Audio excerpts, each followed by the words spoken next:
Order, order. Welcome to this afternoon's session of the Energy Security Net Zero Select Committee, our session on the work of the department. We welcome the Secretary of State and the Permanent Secretary who join us this afternoon, and we welcome the Chair of the Environmental Audit Committee, Toby Perkins, who is here as a guest. Now, Secretary of State, I think you want to start with an opening statement, so please go ahead. Well, thank you so much, Chair, and it's great to be here again. And just I want to thank the committee and its members for your work. Look, we came in 19 months ago with a clear mission, and since I saw you last, I believe we made really important progress on that mission, on bills, on jobs, on climate. And I just thought I would just briefly remind the committee of some of the things that have happened since then. Since I was last here. We've expanded the Warm Homes discount to nearly 3 million extra families this winter. We're taking an average £150 of costs off energy bills from April, and we've delivered something very, very important, which I know the committee is very interested in and we'll get into, which is our Warm Homes plan, which is the biggest ever public investment in home upgrades. We're accelerating to clean power, which is really, really important for creating jobs. We've announced the UK's first SMRs at Wilver. We've published our Clean Energy Jobs Plan, which I know the committee is interested in, setting out how our mission will support 400,000 extra jobs by 2030. We've crowded in over $3 billion of investment in supply chains through our Clean Industry bonus and agreed a Fair Work Charter as a first step to improving workers' rights in renewables. And I would also like to draw the committee's attention to figures that have come out from Bloomberg NEF, which say the following. It came out recently. UK energy transition investment rebounded strongly in 2025, growing some 36% to $85 billion after a 9% fall in 2024. I think that reflects the clarity of our mission and the sense of for the private sector that this is a mission worth investing in.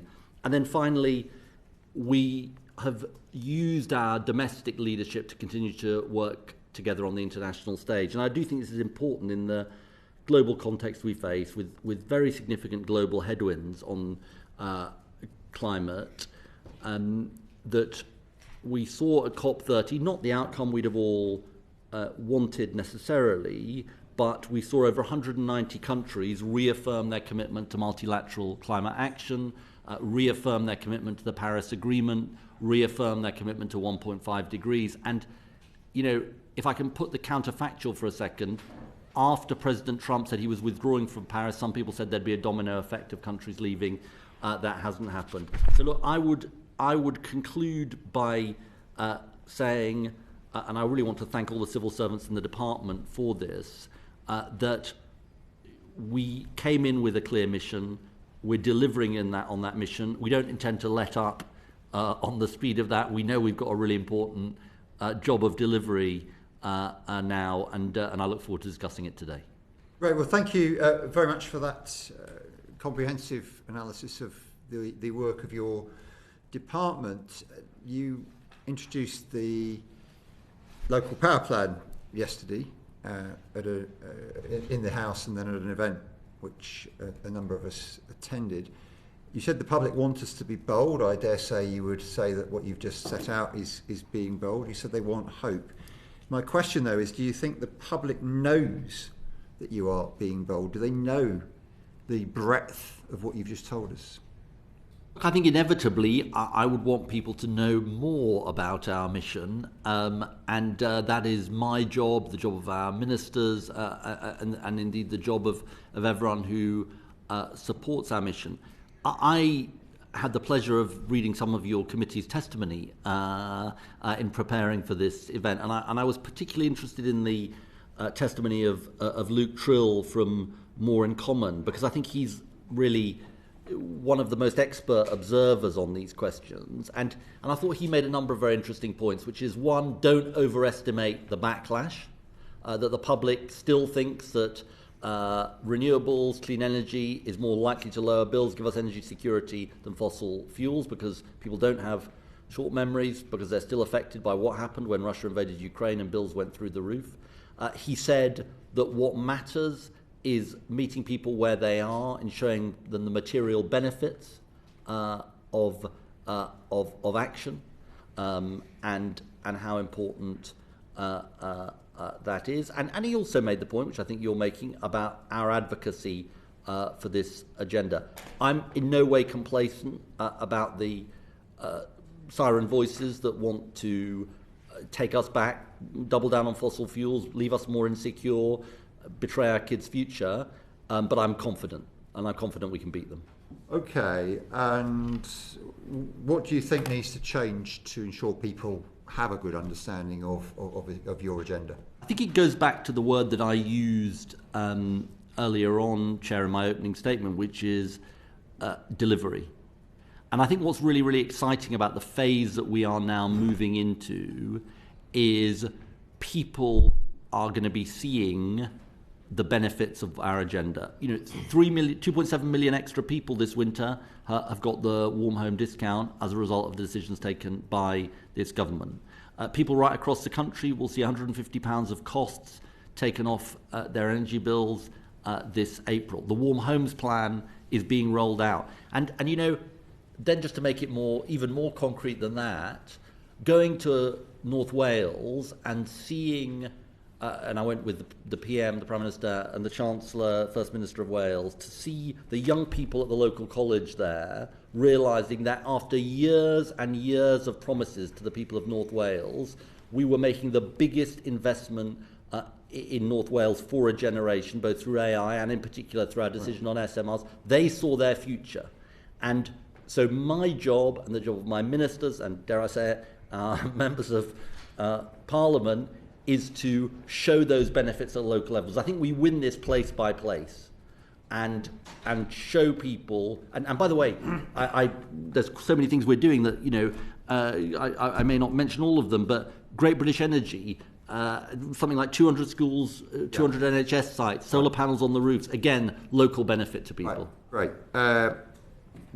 Something else Luke Trill said to us, as you've quoted him, is that people agree with what you said, they accept science, but when they believe, and I take your point that people still see renewables as the way to cut bills, but quite a lot of people, and there's been a bit of a shift in this direction, think that the energy transition will cost them money, and when they think that, their support for it falls.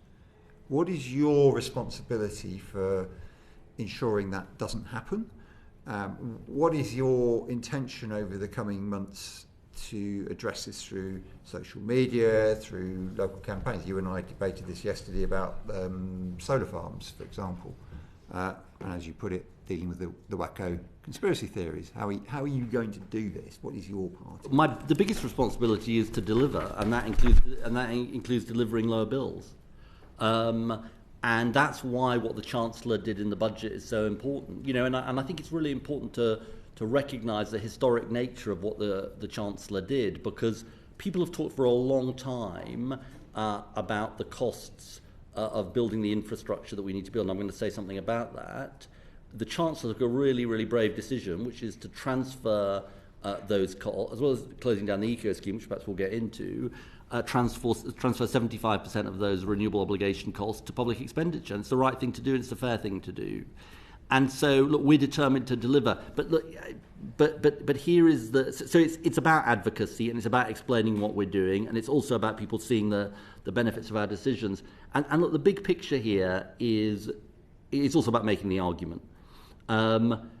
We could decide to make an absolutely almighty gamble, having made the gamble and seen the effects when Russia invaded Ukraine, that we're never going to have another fossil fuel crisis, even though half of the recessions since the 1970s have been caused by fossil fuel price. We could decide, that's what some people want us to do, to double down on fossil fuels, cross our fingers and hope for geopolitical stability. I think that's pretty asinine, frankly, in a world where we have greater geopolitical instability than at any time in my lifetime. Or we could decide, the choice we've made, which is to drive for clean energy, because it gives us that security, because it will drive down costs.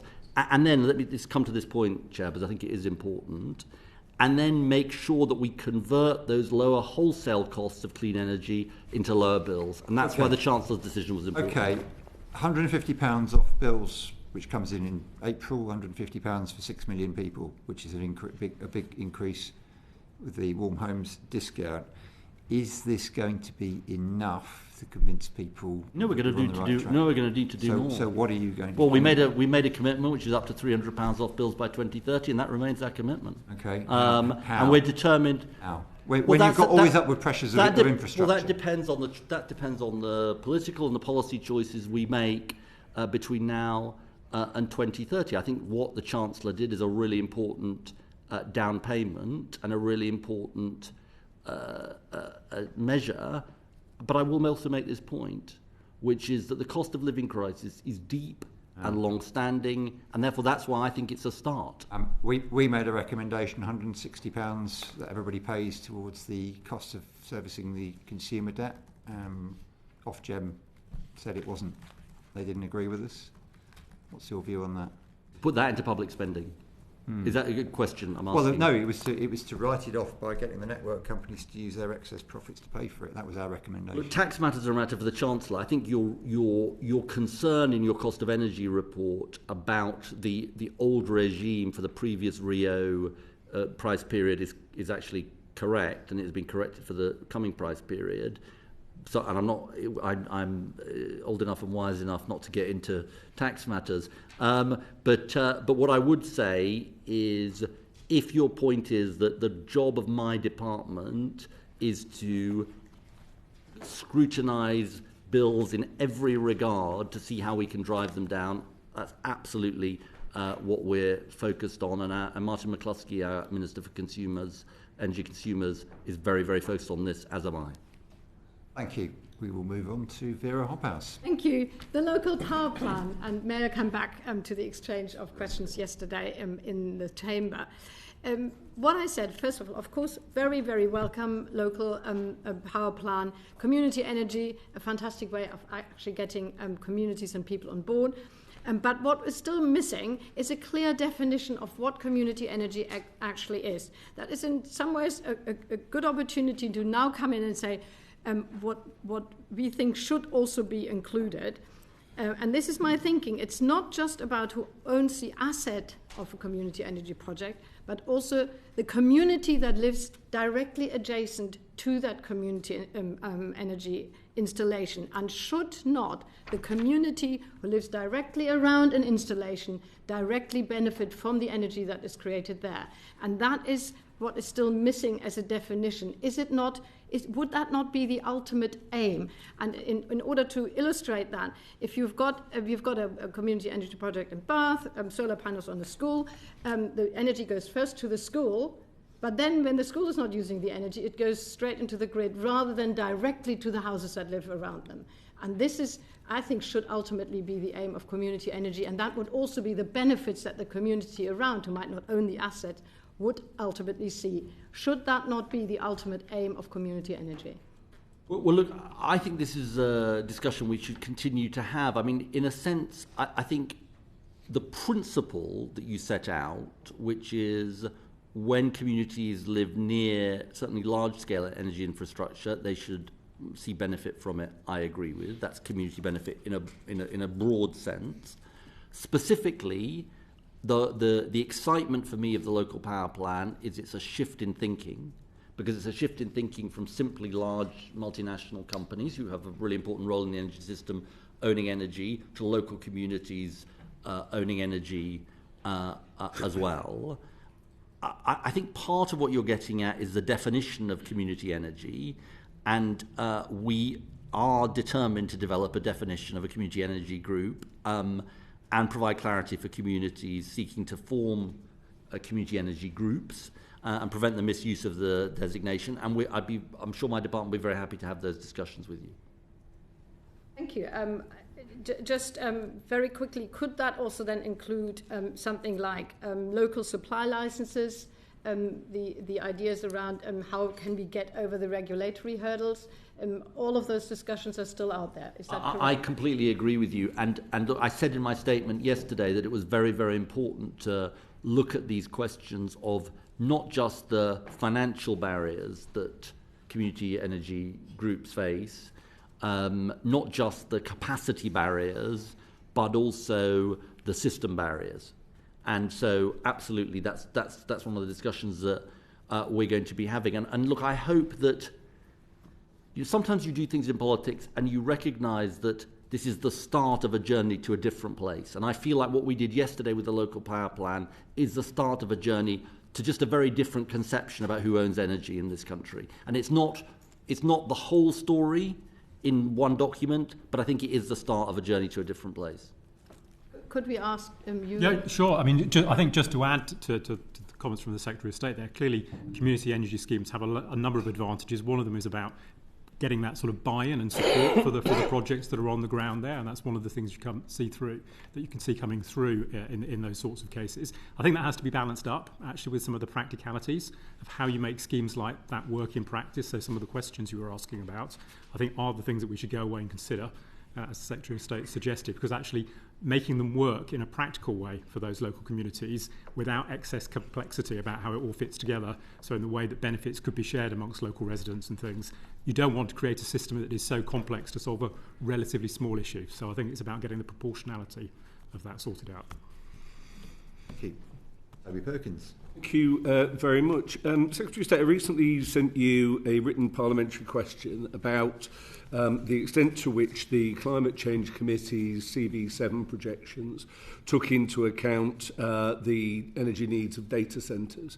Now, in the reply I got from Minister White, it said that government will choose its own pathway and will consider future trends in energy demands. And when you've been in this game this long, you think if a minister doesn't answer a question, it's probably because they either don't know or they don't like the answer. So can you just give us greater clarity today? To what extent do those energy projections provided by the Climate Change Committee in CV7 take into account the vast expansion in energy demands that we're expecting as a result of data centres? I mean, candidly, the question about what they took into account for their projections is a matter for them, and it's obviously something we'll scrutinise as part of our response to CB7. But let me just sort of go to the more general question, because I think before you go on to a more general question, because I think it's really important, because would you not agree that it would be foolhardy for us to be debating projections to do with the energy demands in 2038 to 2042 that didn't take into account any expansion in demand as a result of data centres? It's obviously important to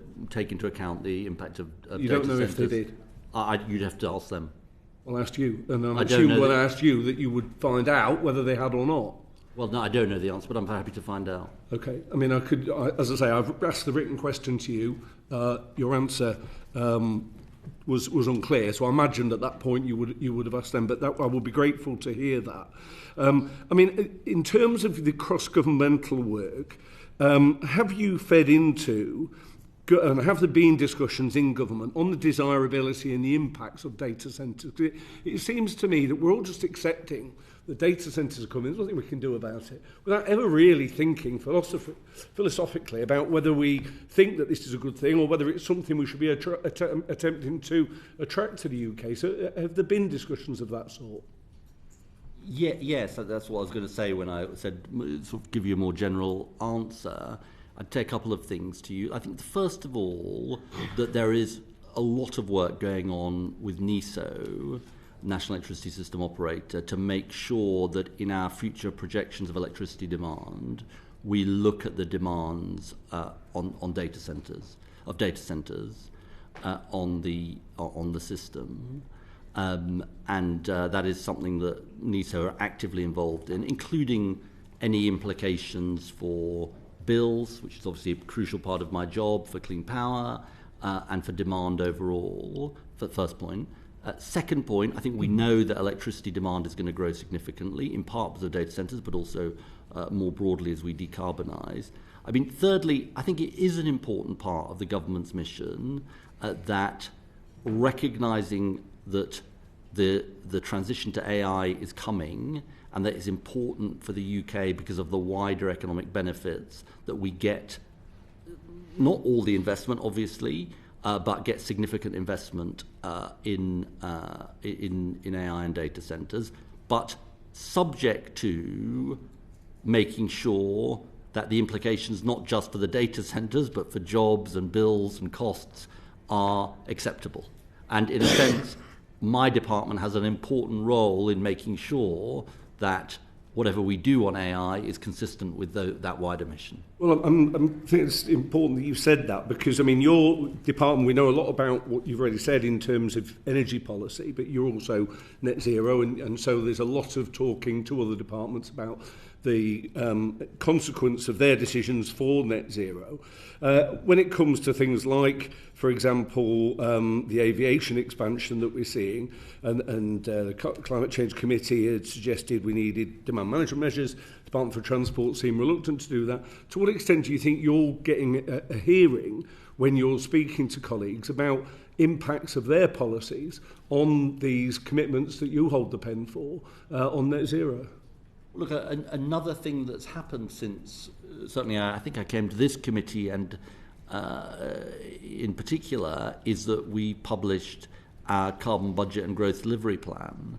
And I can say that we had massive amounts of cooperation from across government, including in particular from the Department of Transport and DEFRA, because this is such an important framework, and it is a framework that I believe is taken very seriously across government. And I've got to say, I was sort of very impressed and heartened by the support there is across government, not just at a political level, but an official level, for recognising this is a very, very important framework in relation to all of the matters that you've set out. And just coming back onto the issue of the grid, because this is one of the sort of potential single points of failure of much of your plans and the government's plans. You referred to the really welcome plans on renewable energy in schools and hospitals. We were delighted in Chesterfield to hear there was a plan for solar panels on our hospital. It then appears that when the hospital started to try and avail themselves of that they were told, well, the grid is such that it's going to be 10, 12 years before we're even going to be able to do this. And so effectively, this £5 million investment, the £700,000 a year savings the hospital expecting to have, will fall on the failure of the grid. So can you speak firstly to how important it is to expand that grid, and secondly, how we're going to make sure policies you announce aren't undermined by this single point of failure?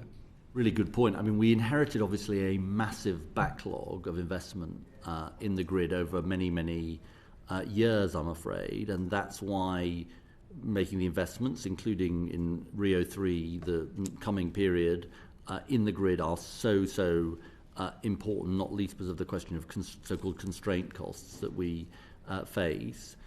That's one part of it, the investment part of it. There's also a big reform piece of this. So, as you will know, NESO has embarked on the most comprehensive reform of the grid queuing system, really, in generations, and has pushed back projects that were not necessary for our clean power and other objectives in order to free up space for projects like the one you're talking about. Now, I'll be frank with you, that has been a fiendishly complicated process. They've got part way through it in the sense that they have reordered the queue. New connection dates will be coming for those that have been prioritised. That is a discussion that's going on between NESO and the transmission operators. But the whole intention of that is to prevent the kind of delays that you're talking about. So, we're about 18 months in. It's really hard, this, because it requires the investment and it requires a reform of a really, really complicated system, but we are absolutely getting on with it at pace. Thank you very much. Bradley Thomas. Yeah, thank you, Chair. Secretary of State, yesterday the Shadow Secretary of State asked if you will publish the text of a deal that you signed with China in March of last year, and you dodged the question. You called it a wacky conspiracy theory. In your view, why is asking to publish the text of a deal that you signed on behalf of the UK government a wacky conspiracy theory? We're simply following the practice of the previous government in relation to I think a 2015 memorandum of understanding. But ask me anything about our relationship with China, Mr. Thomas, and I'll answer. Okay, so ministers in your department have published similar deals relating to Chile and Japan, for instance. Why do different rules apply to China? That's the practice that was employed under the previous government. But ask me any questions about our relationship with China and I'll answer them. Look, so a member of the public did an FOI request on this deal. They received a response that said releasing information on this topic would increase public knowledge about our relations with the Chinese government. Let's drill into that a little bit. You've said that you will answer questions on this. Do you accept that China is a threat to our energy security? I think that it's absolutely right that we are vigilant about investments from China, in particular in relation to energy. That's why, while the previous government believed it was right for China to own our nuclear power stations, we don't agree with that. That's why we believe that we need UK ownership of our nuclear power stations, and indeed that is the decision we made in relation to Sizewell C, for example. So absolutely, we need to be vigilant about all states, and I include China particularly in this, in relation to the control of our energy infrastructure. But explicitly, do you believe that China poses a security risk to our energy system? Of course, there are security risks in relation to China that we've got to be vigilant about. Specifically with regard to our energy system? Yes, I'm saying to you that's why we've got to be very cautious about our energy system. Okay, so given that acknowledged caution, the sort of topics that Parliament deserves to see the detail on include whether this deal involved commitments not to complain to China about slave labour being used in solar production, supply chains, commitments to maintain resilience maintain reliance on Chinese supply chains. Do ask me, Mr. Thomas, any questions you like about our relationship to China. And this is what I'm doing. So why not publish the text of the deal? Why don't you, as I say, we're following the practice of the previous government. But Secretary of State, you've released the text of deals with other countries. Why is China being treated differently? I'm just explaining to you that we're following the practice of previous governments. But I'm asking about this government. This government do ask me, Mr. Thomas, any questions you like. This government has published the text of deals with other countries. Why not release the text of the deal for China? As I say, we're following the previous practice. I'm talking about this government, Secretary of State. You've released it for other countries. We're following the previous practice, as I said. Text. But do ask me any questions about our relationship with China. So why not release the text? Well, I think I've explained to you the practices that we're following, and with certain countries, certain countries we have certain approaches, and with others we have other approaches. Okay, so if there's a different approach to China, why is China different?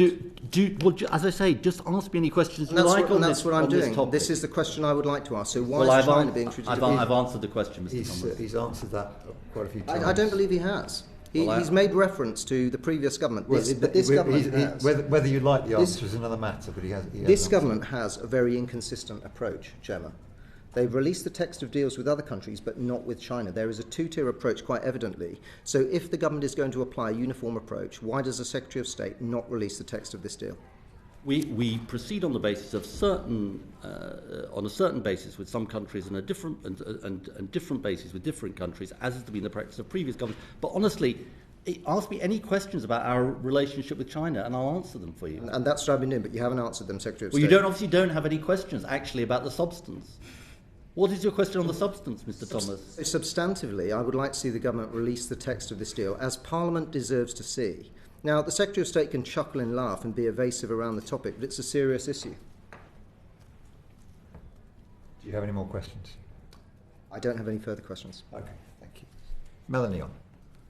Thank you. I'm going to move to workforce because my observation is that when it comes to workforce-related issues in clean energy, that we seem to be facing a bit of a chicken and egg situation. You cannot train or recruit people to jobs that do not exist as yet. It causes huge problems. You either wait for projects then to start before you're recruiting, it ends up being very late, or you end up bringing people in from overseas. How do you think that you can crack that issue, particularly as we still have no clean energy technical colleges announced? Well, I'm really pleased that you sort of asked this question, because I'm really proud of our clean energy jobs plan, which is a new departure for government, because it sets out not just our ambition for 400,000 extra jobs in relation to clean energy, but also how we're going to go about the process of making sure we have that workforce available. You mentioned our technical excellence colleges, and we are getting expressions of interest at the moment. I'm going to start selecting those. We are embarked on a process across government and indeed with industry and unions on how we can make sure that we have the workforce we need. So we are employing a very intentional process about how we make sure that we have that skilled workforce that is appropriate to meet the needs that are there. And obviously we're working with colleagues in the Department of Education and elsewhere.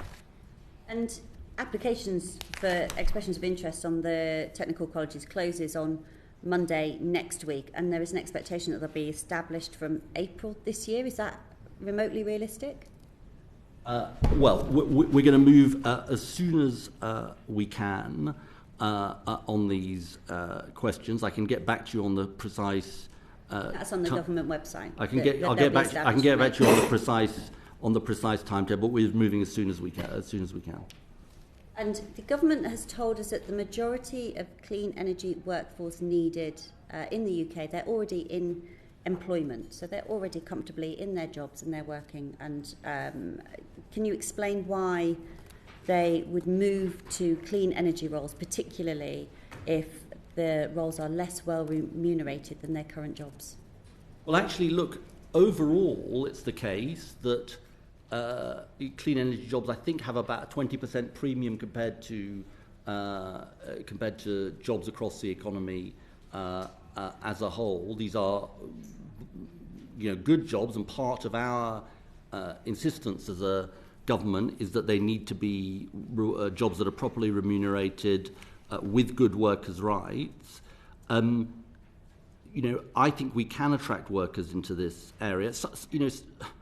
Sometimes there will be skills very specific to clean energy. Sometimes there will be more general skills, whether they're in construction or welding or a whole range of areas.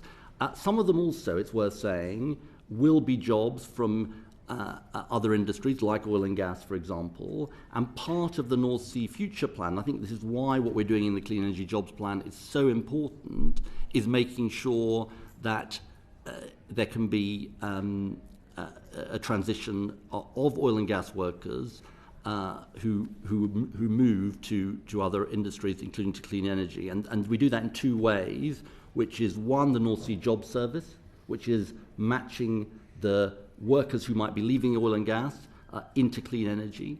And secondly, we've set up a £20 million transition training fund in order to help train workers who might have skills they need to move into clean energy. On the question which you may want to discuss about the comparison between North Sea jobs, North Sea oil and gas jobs and clean energy, there's obviously something that we are looking at as a department.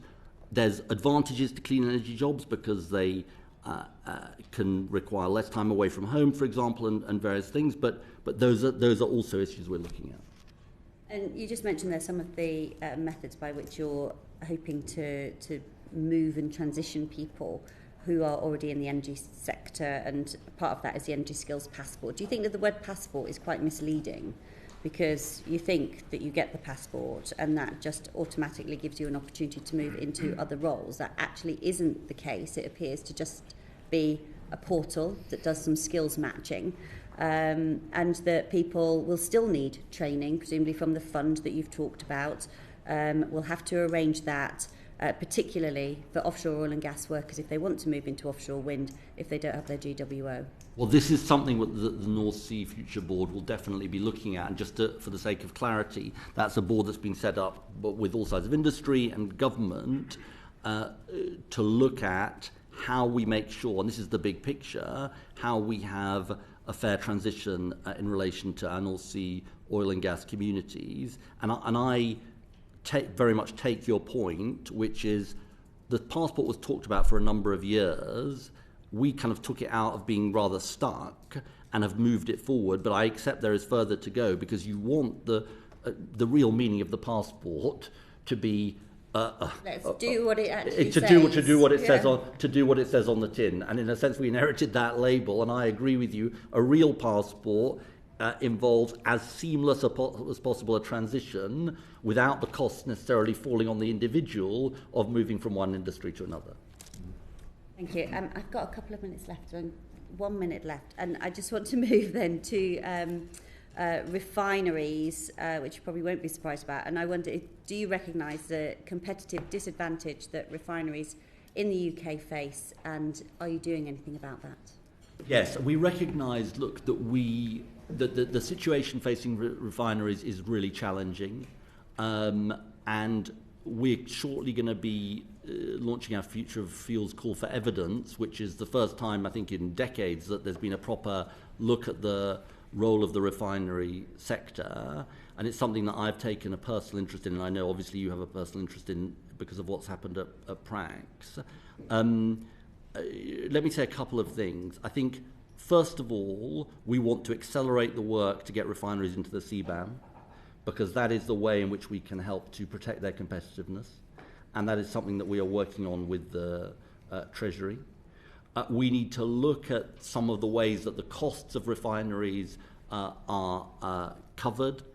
For example, the EII scheme, in which refineries are not currently included. And it's something that myself and Michael Shanks, the Energy Minister, are both intimately sort of involved in and thinking about. And look, we recognise the importance of doing absolutely everything we can to protect the existing refineries that we have. Thanks very much. Chris Chope. Chairman, I'm conscious that I may be speaking to the next Prime Minister, so I shall. Oh, goodness be sake, careful with the definitely. words Most definitely not. But Most definitely not. Following on from the answers that the Secretary of State did give, or perhaps didn't give, to my colleague Bradley Thomas, can I ask him, is there any inhibition other than his own desire not to publish the documents to which reference has been made? I've given an answer. I don't have anything more to add to the answers I gave. Okay, because this is significant, because the Secretary of State will recall that the United States, one of their concerns about Mr. Mandelson's appointment as our ambassador to the United States was his close relationship with China. And there's a report in today's paper that on a visit to China, Mandelson tried to get away from officials and to have private meetings with members of the Chinese Communist Party. And so your failure to answer those questions directly will only give rise to the suspicions which the United States had in relation to Mr. Mandelson, and I hope they don't have those suspicions in relation to you. If I can come back, Mr. Chair, the first clean energy agreement with China was made in 2015 and wasn't published, right? So we're just following the previous practice. So I suspect, maybe you've just got that suspicion that there's been this big conspiracy as you see it. I honestly think it's sort of, it's really clutching at straws, but I think I've given the answer. Okay, so you have announced the most massive expansion of solar panel investment. 95% of the solar panels which we use in this country are imported from China. By expanding solar panels, then we are increasing our dependency upon China. The same is true in relation to wind turbine blades. In answer to questions on that in the Commons, you said that we were going to try and develop our own manufacturing capability in relation to turbine blades. Well, but you haven't said anything about how we're going to reduce our dependency on Chinese solar panels. Perhaps you can tell us. Well, look, we inherited a situation where you are right to say that the solar industry across the world, and indeed in the relation to the UK, was dominated by China. Unlike the previous government, we actually want to develop UK supply chains, which is why we've had the Clean Industry Bonus, which is going to invest billions of pounds, or lever in billions of pounds of private investment in clean energy supply chains. And it's not true to say that we don't have any domestic manufacturing, because Siemens in Hull provides precisely that domestic manufacturing. Now, we want more of it. And one of the things that I've done at my department is turn it from simply an energy policy department into an energy policy and industrial policy department, where we are working on developing those supply chains through our Clean Industry Bonus, through Great British Energy, through the National Wealth Fund. And if you're asking me, do we also want to see investment in the solar industry domestically? Yes. And I think when we left office, as the Minister White pointed out in the House of Commons yesterday, there were 3 leading solar manufacturing firms. When we came back into office 2024, there were none.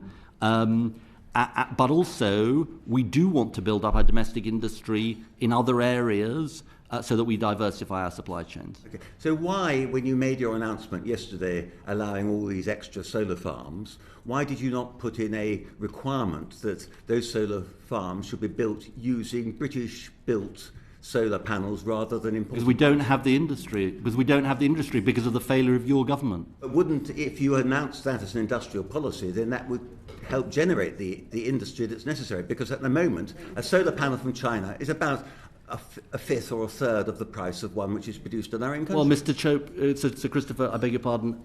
I think if we did that, you'd say, why are you raising bills for everybody in this country?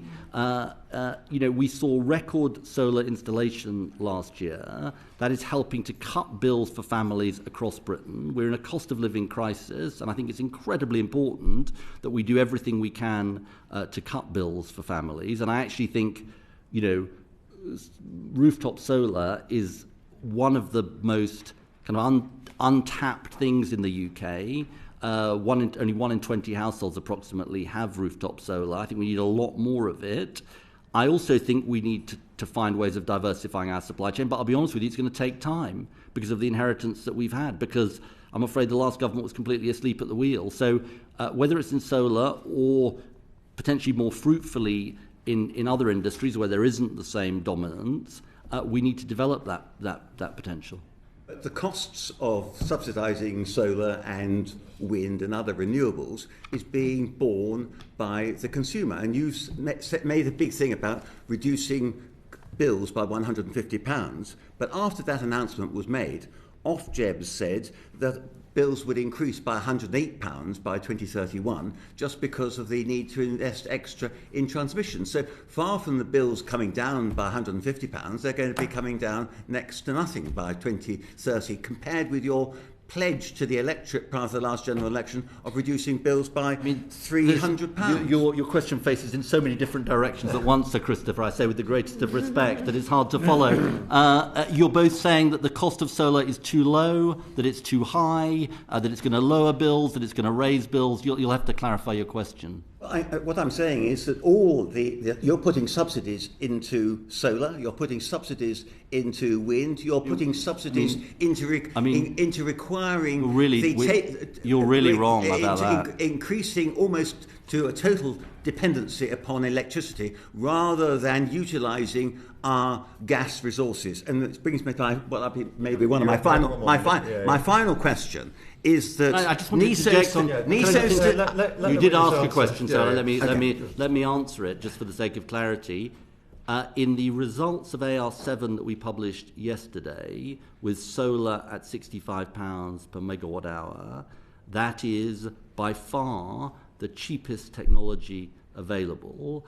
If you are a fan of gas as a solution, that would be by comparison £147 per megawatt hour to build and operate. So I just want to say to you that you are 100% dead wrong. I say that with the greatest of respect, obviously, in saying that somehow we are subsidising solar because it's the cheapest power source at our disposal.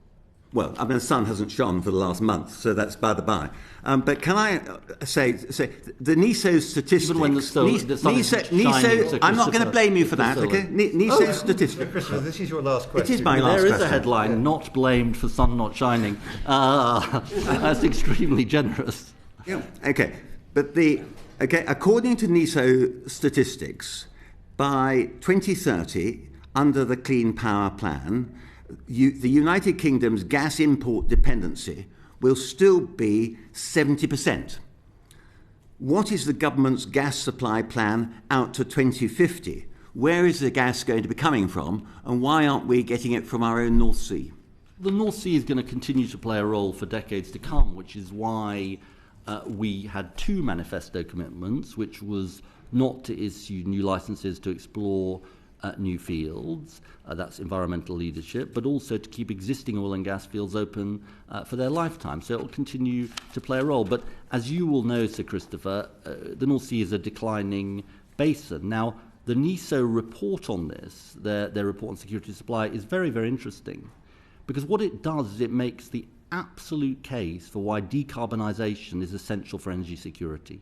You see, what it says is, in the so-called falling behind scenario, and I suspect you might want to sort of fall behind the falling behind scenario, we are massively exposed to gas imports. And the reason we're massively exposed is not because of our policies, but because the North Sea is a declining basin. And so the real danger of a decision to move away from decarbonisation is not just what it means for climate change, not just what it means for energy security, not just what it means for bills. Well, in fact, what it means for energy security, because it will leave us very, very exposed and impose massive costs as we have to build all that new gas infrastructure. I mean, you're shaking your head, but I strongly recommend you read the report, because it's a really compelling case for why decarbonisation is absolute, for the UK in particular, is absolutely essential for energy security. Thank you very much. Mike Reader. Thank you, Chair. Secretary of State, like all good Labour backbenchers, I wake up in the morning, I thumb through my well-thumbed version of this manifesto, and in preparing for today, I looked at what did you say to the nation 18 months ago and where are we at now? And I think it's fair to say there's been a lot of brilliant announcements that have been well received from the public, from your department, last night, particularly local power plan. But you referred in your opening about moving now into delivery. Do you think your department is ready now to move into delivery and not more announcements on strategy and plans and policy? I think that we're doing both at the same time. Look, if you look at what we're doing in relation to rooftop solar, in relation to schools and hospitals, for example, we are already delivering. If you look at what we're doing in relation to the warm home discount and the increase of 2.7 million people who will be receiving it, we're already delivering. If you're looking at, for example, what's happening at Sizewell C and the jobs that are already there on site, we are delivering, or net zero Teesside. In all of these areas, you know, the things are actually happening on the ground. But I also take the point. I'll use my time, Secretary of State, because I recognise there's a lot to cover. You pick up rooftop solar there. If I talk to people in my constituency, they're not actually that worried about housing. They're worried about rooftop solar on warehousing. Why can't we unlock that? That is it feels to my constituents such an easy win, and they don't see the department doing anything about it. Well, we are. I share your pain. Look, this is something we are working on, and we are in touch with regular contact with the warehouse industry about how this can be accelerated. I think it goes more broadly, actually, to the point I was making earlier to Sir Christopher, which is that I think across the board there's a massive opportunity in relation to solar, and we're going to be saying more about this, I hope, in the coming weeks on how we can have a solar sprint for households, but I totally accept the need to do it for warehouses as well. My colleague from the Environmental Audit Committee, recognised that grid connections is one of the biggest challenges, and developers of my constituents who tell me that. But we've had not some great feedback on performance of NESO in terms of connections. So when they came in front of our committee, they assured us 2026-27 projects would be getting their connections by end of January. Those projects critical to deliver CP30. As I understand it, no single protected project for 26-27 has received their connection. Does that worry you that there are delays creeping into the delivery of your clean power plan? It is something that we are very focused on. I think that the truth is that NESO have embarked on a very, very complicated reordering of the queue, and the reordering of the queue has happened, but then the process of making sure that those that have come to the front of the queue get their grid connections is now underway. Now, grid connection dates. Now, I think one of the things that is an issue is making sure that when those dates are offered, they're actually adhered to. Because I think part of the problem of the past is not just that people were offered dates, companies were offered dates a long way in the future, that's bad enough, but also they were offered dates which then didn't actually happen. So, believe me, we are doing everything we can to speed up this process, but also make sure that people are given realistic dates. I do have feedback that industry feels that there is one message from NESO given to the department, and whether they feel on the ground. Do you think NISO is completely honest with the department on their performance and the issues that Look, they're I think facing? NISO are doing a very, very valiant job of doing quite a difficult reordering and process, and they are quite reliant on the transmission operators, but I think all of them have a responsibility to step up. I wonder if Clive wants to I was just going to use this actually as an example of what you asked about earlier, from A, which is about the department being equipped to get on with the delivery of these things on the ground, because for me that's about actually having the capability and the people who can engage in the practicalities of making some of this happen. It's not only about creating sort of economic frameworks that then drive and encourage other types of organisations to get on and do things. It's actually understanding enough and, in a sense, rolling your sleeves up to get involved. So in the case of the warehouse solar, for example, it's understanding some of those institutional relationships between the owners of warehouses and the people that rent the space in them, and how you can go about influencing those. In the case of grid connections and associated infrastructure, it's about understanding then the supply chains required to build the cabling, the planning applications that are required, and the sort of oversight and engagement in that we've already been doing around mission control for the generation assets that are required. I mean, the network is probably not the most sexy part of what you talk about when you go on the dispatch box or talk about stuff, but it is pretty critical. But someone put it to me: we pay to build a network, we pay to use the network, we pay to maintain the network, and we pay to decommission the network, but we don't own the network. Is that right? Well, clearly the network is privately owned, and that's a system that we inherited. And, in a sense,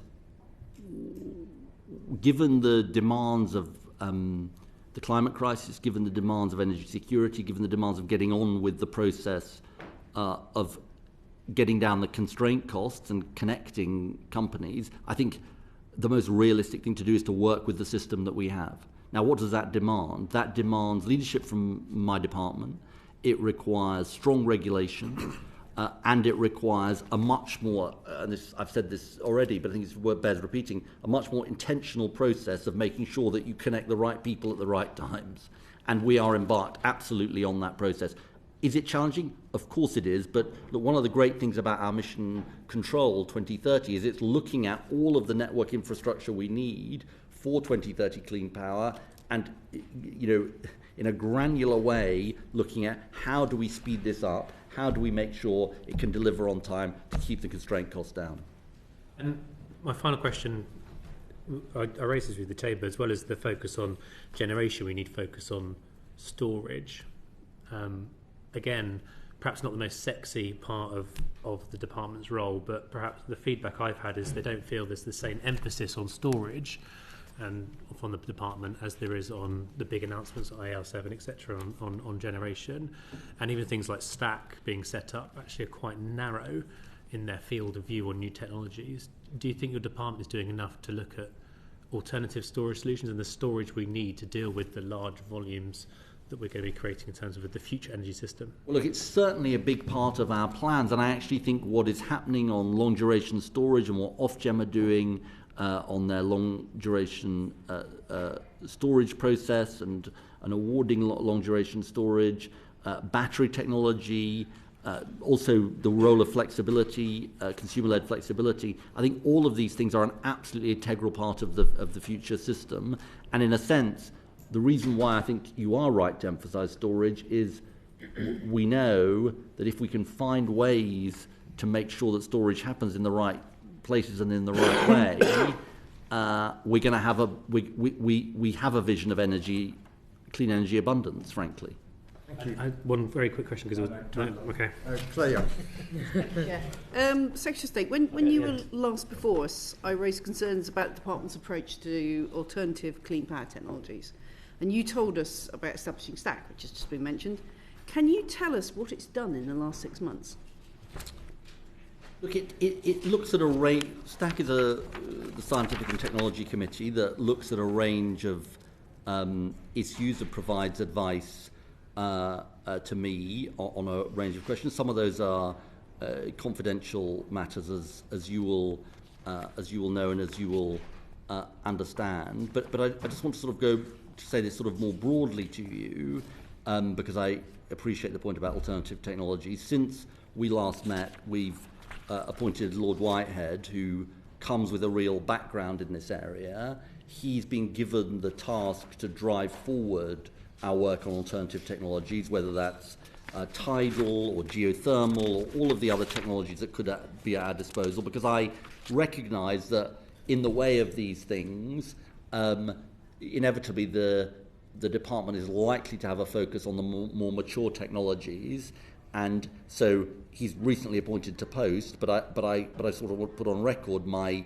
recognition that, while a lot of these technologies might be costly at the moment, we do as a department have a responsibility to look at where we can make progress and where they can provide more progress than we might otherwise have thought before.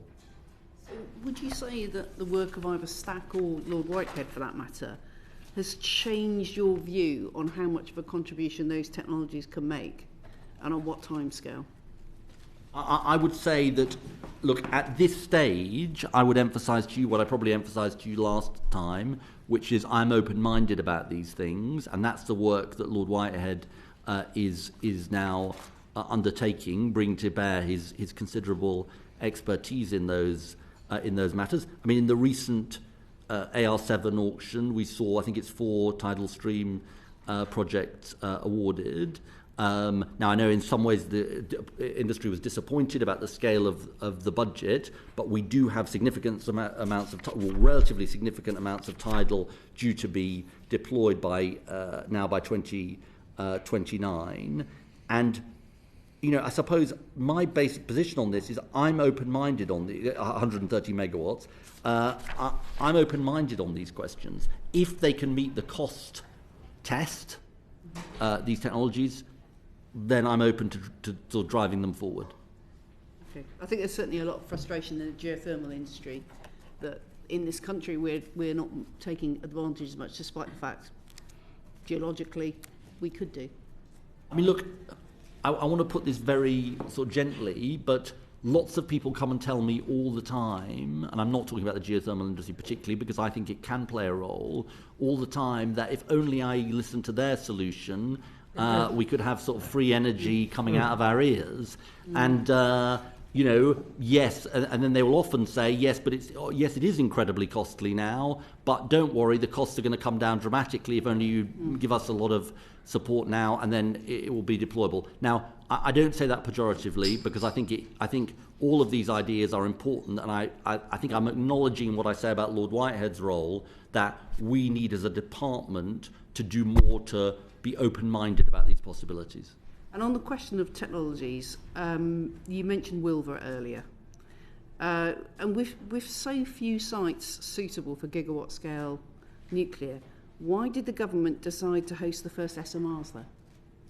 Because it was our prime site, and because we wanted it for our flagship new programme, and also, if I'm absolutely frank, because the people of Wales North Wales have been made lots and lots of promises before, and I thought making them another promise, which wouldn't necessarily materialise for some time to come, would just lead to more suspicion as to whether government was really serious. Now, I want to say on large scale, we do believe in principle that there's a case for at least another large-scale nuclear power station, and that's why we've asked GBEN, Great British Energy Nuclear, to look at the potential of sites across the UK.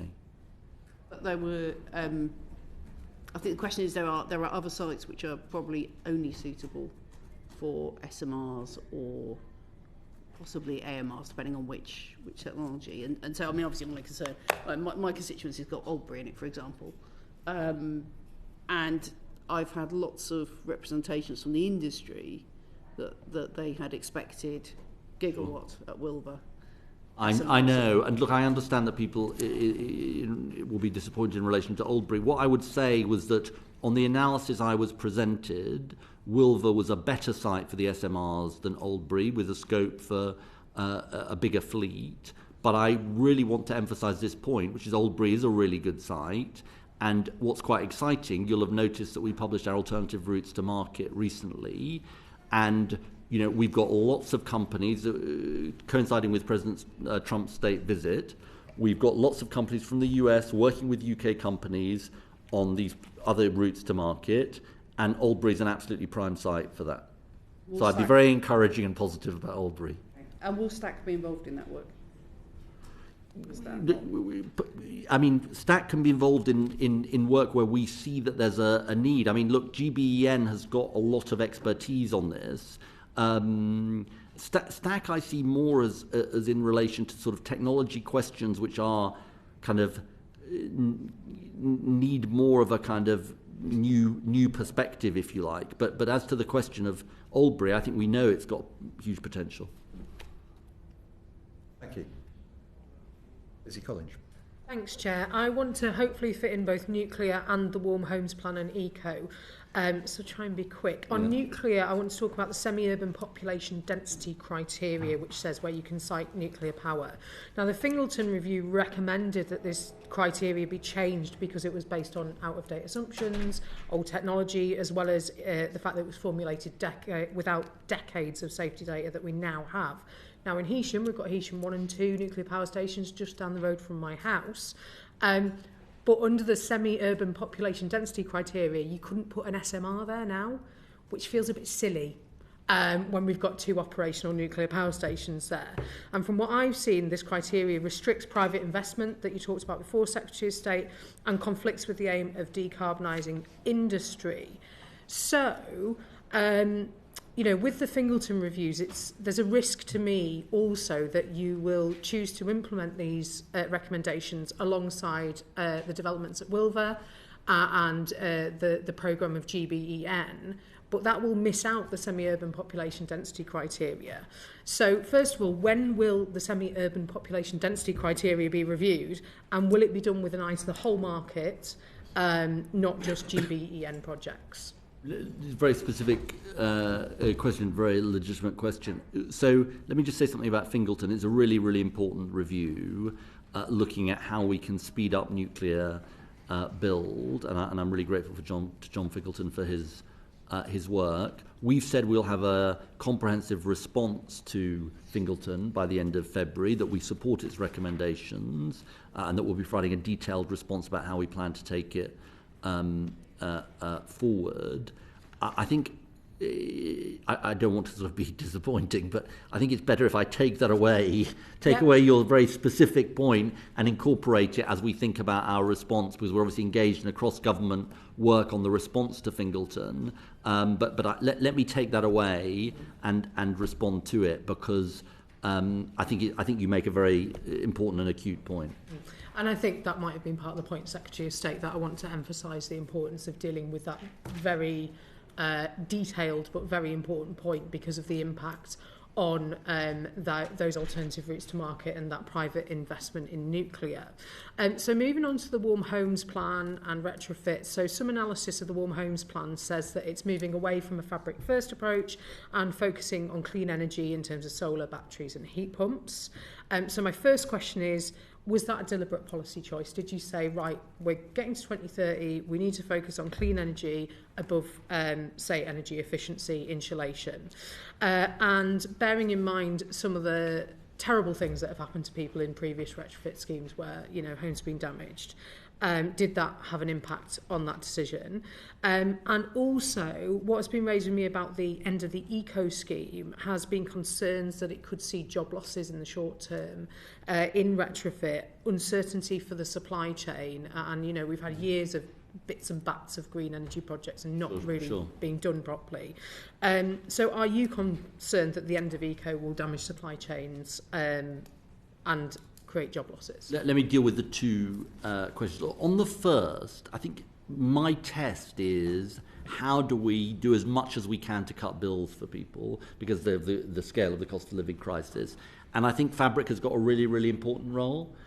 But I also think with the costs of solar coming down, with the cost of batteries coming down, with now it being possible to have a heat pump and have lower running costs than a boiler, we've got other things that can also make a difference. So it's absolutely not saying fabric isn't important. It's one of a suite of tools to cut people's bills, and it's sort of really important to say that. On the point about eco, there were lots of there's lots of good work done under ECO, but as you know, there was bad work as well, and it was costing, particularly in relation to external and internal wall insulation, and it was also costing consumers a significant amount of money. And abolishing ECO is what's enabled us to take £150 of costs off bills. Now, having said that, in the Warm Homes Plan, we allocated another £1.5 billion extra in the light of the abolition of ECO public spending. And we've said that that money is going to be, at least in the initial tranches, channeled through local authorities, but we want that money to help the ECO supply chain. And my colleague Martin McCluskey has set up a group with representatives of firms that have been involved with ECO, local government and others, and the industry, to do everything we can. Now, I recognise, including as a constituency MP, some of the challenges that the ECO supply chain companies are facing, and I think those challenges are real, and I don't want to minimise them. That said, we're doing everything we can with the money we did secure in the budget from the Chancellor's decisions to help those companies with the challenges they face. Thanks. And finally, Chair, I wanted to put special attention on solutions needed in rural areas. So if you're looking at rural areas, you can have a lot more detached buildings, usually older, usually often not in a great state in terms of fabric, and often, reliant on oil, absolutely no mains gas in a lot of areas. So what thought has the department put onto how to make sure that all elements of the transition are fit for rural communities as well as urban communities? Well, look, and also there are grid problems in rural areas as well. One of my villages can't have a super fast charger for the electric vehicles because the grid would fall over. I think this is a really important point. I do think it's important to say that when you look at the boiler upgrade scheme, which is, after all, the sort of main one of the main schemes, I think a significant percentage goes to people in rural areas, and indeed a significant percentage to those off the off the gas grid as well. But I wondered whether the Permanent Secretary wanted to add anything. Well, I just wanted to add, I think you referred there to oil central heating. Very often we find that the cost benefits of heat pumps are particularly acute for people who have been relying on oil-fired heating. And do you find that the homes that have oil-powered heating are ready for heat pumps in terms of insulation, size of piping, radiators? It will vary. I think the more recent assessments show that homes with a wider variety of heating systems are suitable for heat pumps than some of the assessments were done several years ago. That's partly as we've understood how the heat pumps operate within a system. It's also because those heat pumps are becoming more efficient and can work in different ways. I think it's also the case that many, according to all of our research, I think it's something like 86%, I said this from memory, certainly in the 80s% of households are compatible in terms of insulation with low temperature heat pumps, and in the high 90s with higher temperature heat pumps. So, in a sense, partly the technology is changing, and heat pumps are kind of more appropriate for many more households than perhaps is the perception. Thank you. Crichton. Thank you, Chair. Thank you, Minister. Thank you, Mr. Maxwell, for coming in. I'm a Scottish Labour MP, so we're bound to disagree on something. Let me first damn you and then praise you, Minister. I noted what you said earlier in response to the Chair when you said tax matters were for the Chancellor. But this 78% energy profits levy on North Sea oil companies is no longer as a result of the Ukraine war, it's a result of your own dogmatic opposition to oil and gas, isn't it? No, I don't agree with that. I think this decision is because the Chancellor faced really difficult challenges, and her job is to face the challenge of funding our public services, ensuring fiscal stability, not doing everything she can not to raise taxes on ordinary families. And so as part of the balancing act that she had to do, she did look at the question of the windfall tax in the budget, and I'm sure she will continue to look at it, and that's why she reached the conclusions she did. As you all know, she relies on OBR statistics on, how much something like the windfall tax would bring in. But I can genuinely say to you that of all people, the Chancellor is very, very aware of the challenges that the industry faces in the North Sea and the challenges posed by the windfall tax. And I think, if I may say so, you saw the pragmatism of us, because in relation to the area of licensing, we kept to our manifesto commitment, but we have said we'll introduce transitional energy certificates to introduce so-called tiebacks, so that we can meet our second manifesto commitment, if you like, to keep existing oil and gas fields open for their lifetime. But when it comes to conclusions, like the Offshore Energy UK says this cost us 50 billion in lost investment. The GMB, Leslie Gilmore of GMB Scotland, and I declare my membership of GMB, says it's costing us thousands of jobs. And it goes beyond trade union subscription for me, because the guys who keep my village alive for the last 2 generations are the North Sea oil guys who put their lives at risk in the North Sea, and their families made that huge commitment. And I want to see them there for another 2 generations. Don't you?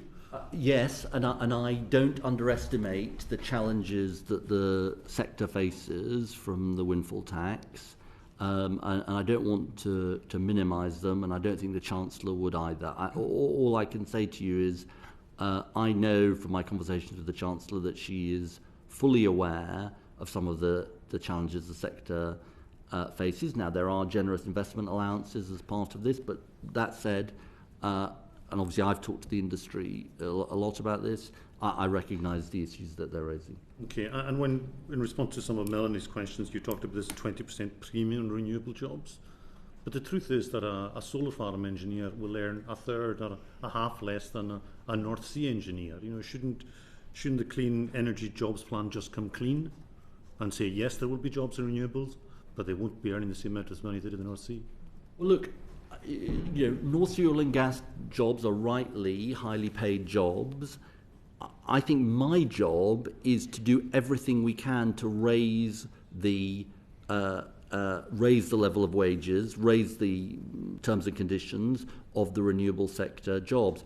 I think, notwithstanding your point about tax, which is important and well taken, we know that the North Sea industry lost something like 70,000 jobs in less than a decade under the last government.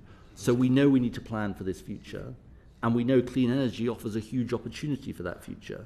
And so my job, and this is why the work with the trade unions on the Clean Energy Jobs Plan is so important, my job is to work to raise those standards, raise those terms and conditions. Good. Okay, thanks. Now, let me praise you for your local power plan, which you announced yesterday, which is great. I mean, I quoted you, so I at least deserve some praise. Yes, you do. And you described it here as the start of a journey to a different place. Some of us are already there. In the Western Isles, we have 23 megawatts of community energy. And yes, thanks for recognising that in yesterday's statement. But as I drill into the local energy plan, and I hear what you said, Clive, in response to Mike Reader about solar warehouse and about government has to get in there into the connection system in order to make that through. The same is true for community energy, I would say, Minister, that you talk about getting this plan off paper onto pylon means that community energy schemes need to get priority connection to the grid. I like what it says about tailored support for community energy, but the experience from my community is that they need priority support. Community energy schemes have to get to the top of the queue for connections, don't they, if this is going to be a reality? Well, look, I think it's worth letting the committee on the fact that you and I have had a number of discussions about this question. Indeed, my special advisor has talked to you about this as well. And look, I really recognise the point you're making. And I'm actually meeting the Jonathan Briley from Ofgem this afternoon, so I shall make sure I go from this committee to raise this with him. Because look, I think how it's done is, can be debated, but I think obviously we want community energy to be able to connect to the grid, and if it is the case, and it is, that we are giving it much more priority, then we need to carry that through into grid connection, among other matters, so that actually we make good on the ambitions. Yes, you talked about us moving from community benefit to community share. I was quoting you actually, but yeah. Well, it's a noble ambition, but it will require the government to get into the wiring of community connections. Do you accept that? No, I definitely. And will you apply civil service firepower to that? I'm sure, and I'll let Clive come in. I'm sure Clive will absolutely happily do so. Yes, I do recognise that, and I think it is worth saying why this is so important, and it was in my answer to Vera as well. I do think this changes people's conception about ownership of energy, and the idea that local communities can not only cut their bills, but can get a stream of income for the future, and can feel part of the creation of this future. So look, we're in no doubt about the importance of it, and your point is well taken. Just to confirm, yes, I mean the department needs to be able to, in the same way that I talked about warehouses and things earlier, be able to understand the complexities and the practicalities for operators of different sorts of schemes. Send your civil servants to the West Isles. We can teach you all about it. We're looking forward to our trip. Thank you, Mr. Thank you very much. We will move on to some short questions for the remaining time. Before I do that, I will draw attention to my membership of the GMB, which is in the registered members' interests at this point. As Talker has already mentioned them. A couple of questions from me before I pass on. When we were talking about, you talked about the oil and gas training fund. We've heard similar challenges around gas engineers retraining to install not just heat pumps, but the range of technologies and fabric in the Warm Homes Plan. The challenge is that people lose money, they lose time to retrain. What is this going to be picked up? Sorry, just explain the question again. Yes, gas engineers who hopefully are part of the workforce for the Warm Homes Plan need to retrain. It costs them time and money. How are you helping? Well, yes, and actually, and will you make sure they get paid equivalent rates? As part of the Warm Homes Plan, we've set up a workforce skills task force, which is going to be co-chaired by the TUC, the Trade Union Congress, and it involves the GMB and others, precisely to look at these granular questions, and it goes to Melanie's question as well, precisely to look at these granular questions of how we make sure, particularly in relation to the Warm Homes Plan, we have the workforce we need. And it goes back to my point about much more intentional planned system that we have. Okay. You just said you're meeting Jonathan Brearley. A suggested question from us might be, and you alluded to Rio 3 earlier, the pressure for costs to land on bills, in particular from the distribution network investment that's needed. Are you going to be impressing on him the importance of avoiding this happening or similar? Avoiding consumers having to pay the costs of the network expansion, especially given the conversation we've had earlier. Well, look, the truth about this is network expansion is going to need to be paid for, because if we don't have network expansion, then the constraint costs of us not being able to connect the renewable energy we need to people's homes are going to go up. So network constraints are going to need to be paid for. But I think the job of the regulator is to, and this is something I've obviously emphasised to Jonathan a lot, and he recognises, is to bear down as much as possible on those costs. I think it goes back to the question Mike asked me earlier, actually, which is, we've inherited the system, and the system of the TOs, transmission operators, is as it is, but one of the things that needs is really tough regulation in relation to both the TOs and the DNOs, the district network operators. That didn't sound like we were going to avoid the costs going on to bills, Secretary of State.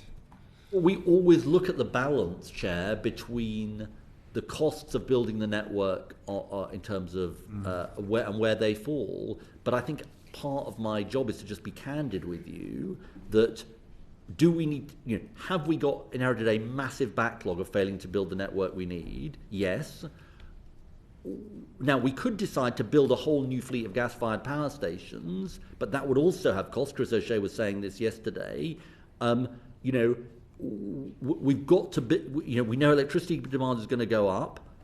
If we're going to meet that demand, we've got to build the network, and therefore it's going to have to be paid for one way or the other. And it's absolutely right that we look at what is a fair balance between public expenditure and bill payers in a way that cuts bills for individuals. Okay, we've had correspondence about removing the carbon tax. It came up in questions yesterday. The analysis that we've been given is that scrapping the carbon tax while it would cost the Treasury £2 billion, it would save bill payers £7 billion. What is your assessment of that analysis? We don't recognise those figures, and just to be really careful here, there's two things going on. There's the carbon price floor introduced by George Osborne and frozen, and then there is the emissions trading scheme.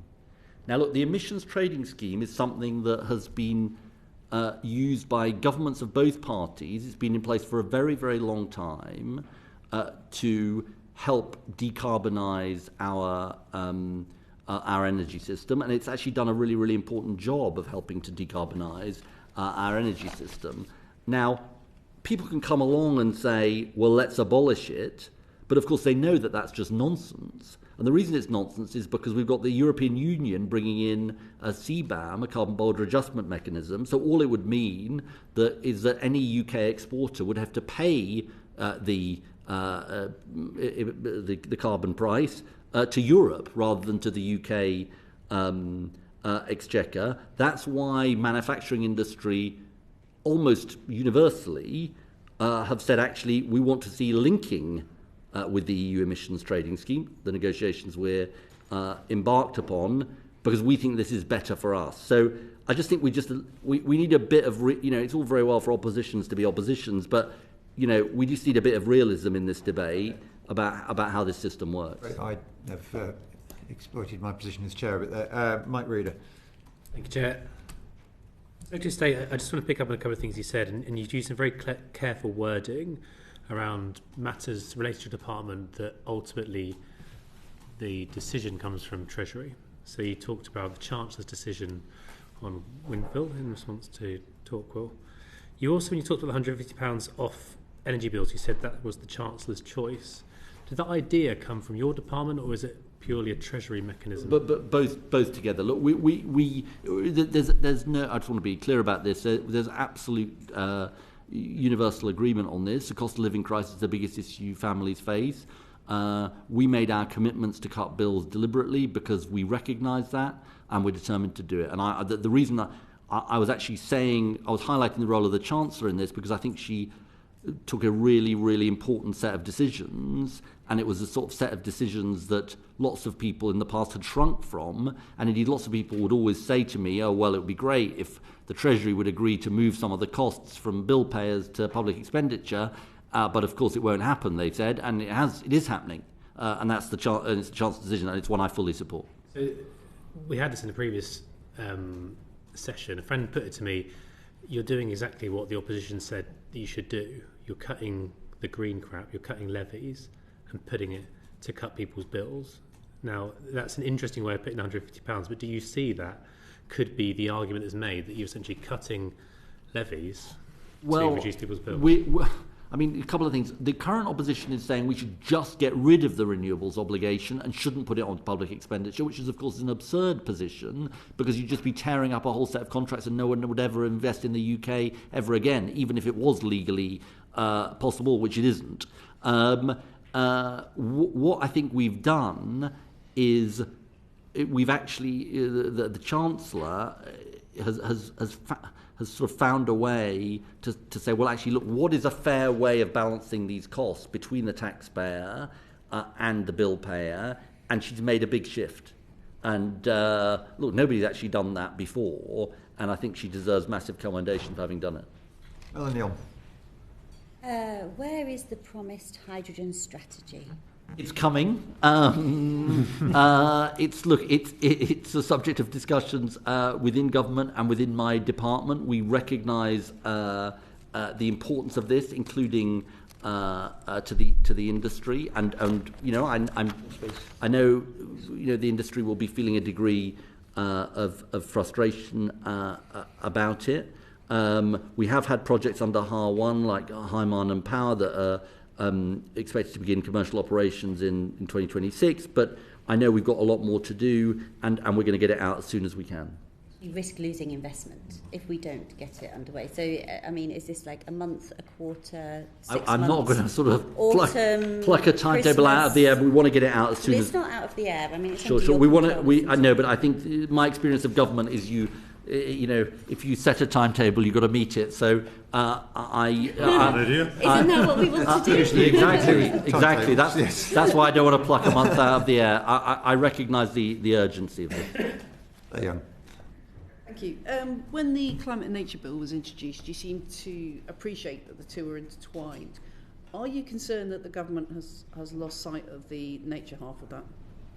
No, I think that we recognise that we face a climate and a nature crisis, and that both are intertwined. And when I did the statement in July of last year around the state of climate and nature, something that I will repeat this summer, it's precisely because we recognise the interlinked nature of these crises. I think it's entirely compatible to build new energy infrastructure in a way that is nature positive. And if you look at some of the reforms we've done in relation to offshore wind, which have helped some of the consenting decisions, it's precisely recognised that. Thank you. Ms. Chope. Secretary of State, what is the government's view on hybrid heating systems? The Green Gas Task Force has said that if you have a system with a biomethane-fueled boiler and a small heat pump, that's a cheaper alternative to standalone heat pumps for some 47% of homes which have got low energy efficiency. Do you agree, and what are you doing to embrace this new technology? Look, I think we do need to look at alternative technologies, and if they are decarbonised technologies, and obviously biomethane has real potential, then absolutely we should be looking at embracing them. Thank you. Mike Reader. Does the consumer debt mountain worry you? And is your department doing enough to tackle the billions and billions of pounds of consumer debt within our energy system? Yes, I mean, it worries me on behalf most of all of the people who are in the debt, who are facing such difficult challenges. And obviously, it's an important part of maintaining the stability of the system. And I know it's something that Ofgem are working on. Look, and they're trying to find ways in which we can get that debt burden down. Now, look, one of the best ways we can get it down is things like the £150 of costs off bills are the ways in which you actually make it easier for people to pay their bills and can get out of this debt loop that many consumers are in. Shouldn't we not be a little bit more honest with the public about the upfront cost of the energy transition is going to be a substantial cost? Yes, that energy bills and energy will become cheaper in the future, but isn't it a more honest way of looking at it that the cost now is high, but it will be lower in the future? Isn't that the narrative we should actually get out there in order to be honest, because that is what it is? Well, there are costs to be borne, but I think it goes back to the theme of the session, which is the question is who bears the burden? And truthfully, we've got two things going on, which is in order to sort of get away from the roller coaster of fossil fuels that we've been on, the right thing to do is clean power, which can cut bills, but at the same time, we've got a network infrastructure that we've got to build because of the backlog we face and because of rising electricity demand. But I think, look, we are confident that it is compatible to both cut bills and build the network infrastructure that we need. And actually, things like the Chancellor's decision in the budget are what make that possible. Melanie. Thank you. Further to Sir Christopher's point, I just wanted to ask you about Dale Vince, who is the CEO of Ecotricity's statement that he made in January this year about heat pumps, and saying that they, despite widespread claims that heat pumps cut energy bills, The independent census-wide survey paints a very different picture. 85% of respondents said that their heat pump did not reduce their bills, while nearly 7 in 10 reported that their heating costs had gone up. Why would we keep trying to encourage people to take up heat pumps if this is the effect that it's going to have on the costs that they face? Two things. That Dale's got very strong views, which I don't agree with on heat pumps. Two things I would say. One, the truth is that even the people who advocate hydrogen home heating recognise that heat pumps are going to have a very significant role in decarbonisation. Look, we could stay on gas boilers forever, but we're not going to decarbonise our country if we do that, and nor are we going to have energy security. Now, given that, we've got to cut the cost of electricity, so the electricity-gas ratio is such that the greater efficiency of heat pumps means people are going to have lower bills. That's why, and I haven't referred to this so far, that's why the Chancellor didn't just take £150 of costs off bills. She focused that on cutting the cost of electricity, because the renewables obligation was levied on electricity. So what she did was she changed that ratio quite significantly, point number one. Point number two, look, there's different surveys around. Our data suggests something different from what that data suggests, and all of the evidence I've seen says that on the right tariff, people can actually have lower running costs of heat pumps compared to boilers, and that's part of our Warm Homes Agency, so that people have the right advice in order to do that. Thank you. We've been told that the department is going for redundancies of about 15% of staff. Is this accurate? And where does it leave you with your ability to deliver the agenda? Do you have concerns about your capacity and your capabilities? We're confident we can deliver our agenda. You'll know across government there is quite a drive to reduce administrative costs, but I'll let Clive just make as a department, along with other departments across government, our admin budgets, our administration budgets are falling over the period of the spending review by a little over 15% in real terms. And we need to make sure that what we are doing as a department can be afforded within the budgets that we've got. So we will not be able to employ as many people in the future as we have now. We are not running a redundancy scheme, just to be clear. We have, in a year to date, operated a modest voluntary exit scheme, which is a different sort of arrangement, and we have been telling our people over the last 24 hours about a plan to introduce a voluntary exit scheme for the financial year ahead of us. Well, thank you for that clarity. I've been around quite a long time in organisations that have gone through redundancies, and one of the things that tends to happen is that the most experienced people leave. What are you doing to make sure that doesn't happen? In the way that you run a voluntary exit scheme, you look very hard at the people who are applying for that scheme and see whether they've got the skills that you really want to hold on to in the department, in the organisation, and you make that part of your decision-making process. Not voluntary, really, then. If you can't, you're not allowed to leave if you're really good. But the difference from a redundancy scheme is a voluntary thing to apply for, and that's the key thing. I understand. Well, thank you very much, Secretary of State, Permanent Secretary. Thank you for your evidence this afternoon. That is the end of our session. Thank you. Order.